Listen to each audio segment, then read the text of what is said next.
as most of you know, I would never be caught actually with a sheet of paper in my hand speaking. But two things about this. One, I'm emotional, so I'm a wreck to start with. And number two, what I want to say to you is very important. So for me, good afternoon. I'm humbled by the pure numbers that have showed up today. Thank you so very much. I want to start by recognizing my family and friends that traveled to get here. Mom and Dad, thank you. My aunts Judy and Virginia, thank you. Matt, Linda, thanks for coming. I also have some friends that have traveled, and you've heard names. Lieutenant Colonel James Weinstein from Wright-Patterson Air Force Base in Dayton, Ohio, and Mr. Jeffrey Lesser, who came in from Connecticut this morning. And for all my other friends and colleagues from the Pentagon, from the State Department, from FSI, and for you that are here in Arlington, all the other agencies, thank you very much for showing up. I initially planned on standing up here and executing the 3 B's that I presented. Be bold, be brief, and be gone. But I was told that was unfair. I've got 29 years of experience and have coached and mentored numerous here in the audience. So I was told that this was my responsibility to at least provide some departing words of wisdom.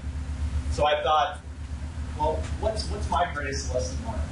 And as most of you who know me realize that I don't usually use the words lesson learned, because the Army really never learns anything. I just say lessons identified. So I decided to take a few minutes and talk about time management. I know Colonel Scout's going to look at me because we had this discussion this morning.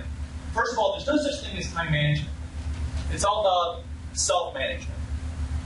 Time is 24 hours a day. It's 7 days a week, 52 weeks in the year. What we've learned as far as time management goes today is just tips and tricks and TTP on calendars and checklists. The reality is that these are all just logical steps. But in the world that we live in, time management is not just logical, but it's also emotional. We all do this. The ways we deal with guilt, anxiety, and success dictate on how we create to-do lists, how we prioritize, how we determine what we believe is the most urgent and most important. We all buy into the same cliches of time management. We think of things in terms of importance and urgency. See, decades ago during the Industrial Revolution, in the 1950s and 60s, what we wanted to become was more efficient, so we started arranging tasks by importance. In the late 1980s, Dr. Stephen Covey gave us a two-dimensional model of importance and urgency, the time management metrics. The modern checklist. Importance told us how much something mattered. The urgency told us how much it mattered, or how soon it mattered. This allowed us to create a long list of things to do, and then a way to score, rank, and prioritize. The problem with prioritization is that it does nothing to create more time. It simply gives us an emotional ability to do one thing before another. What I wanted to do to talk to you all about today is adding another item, and that is significance. So importance is how much something matters, urgency is how soon it matters, and significant is how long is it going to matter. We sit at our desks and ask, what is the most important thing I can do today? When we should be asking, what will we have the longest impact on myself or the organization? When you ask yourself what is the most important, then you fall victim to urgency. As President Eisenhower once stated, what is important is seldom urgent, and what is urgent is seldom important. When you are reduced to urgency, you will simply be chasing the bright, shiny thing in the corner, whatever is the latest, the greatest, the loudest. When we ignore the significance calculation, we overweight that urgency calculation. We end up doing only things that are urgent. We will leave at the end of the day and only have the most urgent items complete. We will need to accept that significance is part of importance just as much as urgency is. But without taking significance into account, we walk away determining success purely by the volume of tasks complete and not their significance on either ourselves or the organization. We have to determine those things that are significant to the organization and towards ourselves that only I can do. I'd like to tell you a little story. Now, I apologize because I'm going to get upset about this, but I will make it through, I will pause, and then I will continue. So my little story is this. About 8 years ago, I received a call asking me to attend a daddy-daughter dance? And I said, absolutely. Love to do it. I'm from West Virginia, 7 hours from here. So it's one of those things that you have to take leave for, and you have to drive and everything else. I put in for leave, and it was, of course, approved. Saturday night was my day. Well, on Thursday, the chief of staff of this building decided we should do a drill weekend here at the Radio Center. She said, just like the States. I was called into the front office and told, Chuck, you are one of our only true strategists, and we need your assistance. We can argue on whether or not I'm the only true strategist. Really, was I needed? But I will tell you what, as a major, how could I question this insight and wisdom that I needed to be here? So the daddy-daughter dance came and went, and I stayed for the drill weekend. Was that event important here? As a good friend of mine in the Coast Guard would say, boss, if you like it, I love it. So for somebody, it was important. Was it urgent? I'm not really sure it was. Was it significant? Well, unfortunately, I can look around the room, and there's several of you in here that had to stay for that drill weekend. So I will leave it up to you to determine on whether or not you think that had a significant long-term effect on the Army National Guard. I can tell you my opinion, but I'll keep that to myself at this point. But what I do know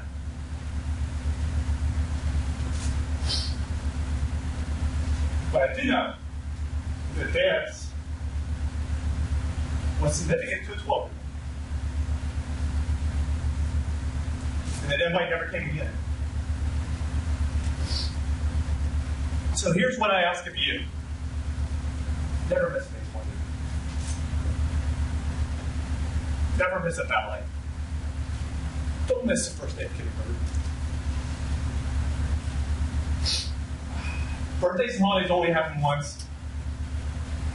For goodness sakes, don't ever miss a daddy-daughter dance. Just don't do it.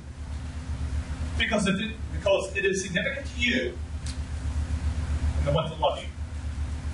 Here's my lesson learned. Learn from it. Don't experience it yourself. When having to evaluate and decide between a work event and a family event, ask yourself just 3 simple questions. Is it significant to the person who's important to me? Does my personal presence make a difference? And will this opportunity ever come again?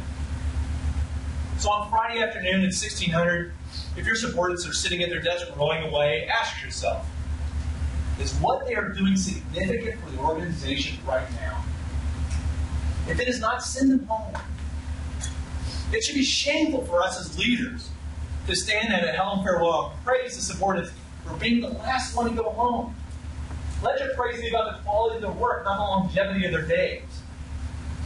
We should never lose leave. We should never allow lost leave underneath our command. The people that have worked for me know my expectations. You will not work on your birthday. You will not work on your anniversaries. Let's praise the ones that get work done that is significant for the organization with the most efficiency. We've all stood watch up pouring ground at all hours of the day and night. And we all know when things are significant. Don't stay here just because someone has placed emotional baggage at the toes of your boots. So Mom and Dad, I'm learning my lesson. I'm coming to visit. Aunt Virginia, Aunt Judy, I'm coming to Pittsburgh. Pat, Linda, Colorado's not too far. Jim, I'm coming to Dayton, brother. We got bike rides. And Jeffrey, I'll come up to Connecticut too. I'm not going to Dunkin' Donuts though. I'm going to get started. And that's what I have to say. The most important thing for me is there. My promise to you is I will be home at night, waiting for you to come home. Because I love you, and you are significant to me. And everybody that's here today was significant for me.